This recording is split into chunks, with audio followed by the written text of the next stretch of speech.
ancêtres, qui aujourd'hui se tenaient sur le plus beau terrain de jeu du monde, un concours de joutes provençales.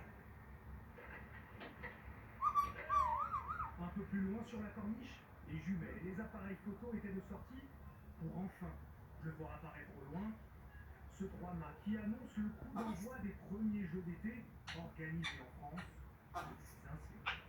C'est grandiose, c'est grandiose. Et tous les petits bateaux qui suivent, c'est magnifique, magnifique.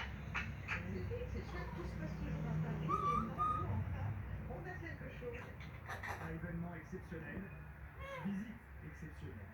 Pour l'occasion, le président Emmanuel Macron est arrivé cet après-midi à Marseille, a profité pour visiter ce simulateur de pilotage maritime. Vite, les limites s'accélèrent. À mesure que le Bélem s'approche de cette cité phocéenne noire de monde, la ferveur, ici dans les jardins du Pharaon, et sa vue imprenable sur la mer. Ça commence, le bateau arrive, et la patrouille de France.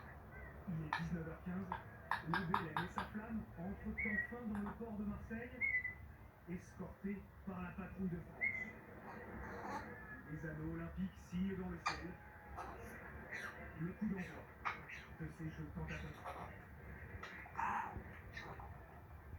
On retournera à Marseille tout à l'heure pour voir la suite des festivités. D'abord, une explosion spectaculaire. C'était l'année dernière, près de La Rochelle, dans un immeuble sur la due au gaz. Et il y a fait plusieurs blessés, dont un grave. Les résidents d'un étage jusqu'à ce qu'on puisse l'effrayeur. Les dégâts sont impressionnants. Hervé et Christophe Gros sont allés sur place.